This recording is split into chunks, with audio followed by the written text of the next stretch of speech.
بسم اللہ الرحمن الرحیم الحمد للہ رب العالمین والصلاة والسلام علی خاتم الانبیاء والمرسلین اما بعد۔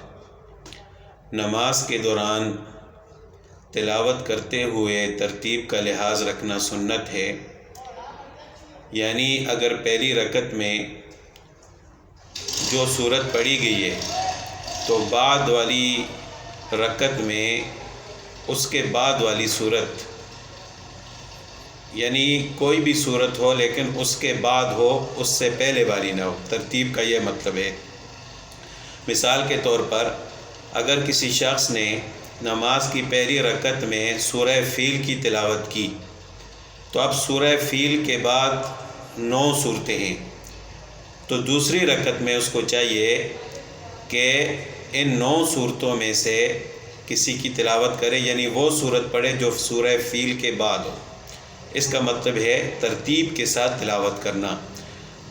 اور اگر کوئی شخص ترتیب کا لحاظ نہیں رکھتا تو اس کا مطلب یہ نہیں ہے کہ اس کی نماز فاسد ہو گئی ہے، بلکہ ترتیب کا لحاظ نہ رکھنا یہ مکروہ ہے، یعنی غیر مناسب ہے۔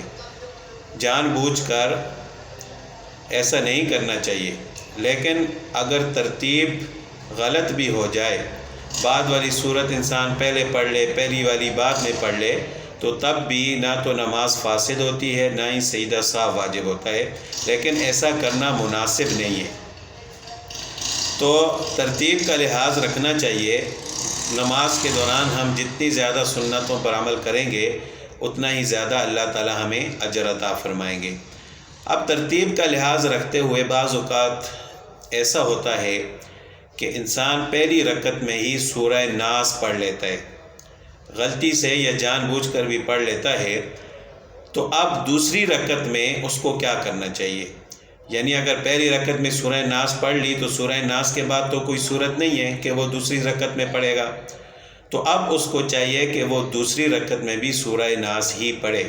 اور اگر سنتیں پڑھ رہا ہے تو پھر اگر پہلی رکعت میں سورہ ناس پڑھ لی تو پھر اگلی 3 رکعتوں میں بھی سورہ ناس ہی پڑھے، تو اس طرح یہ ترتیب قائم رہے گی۔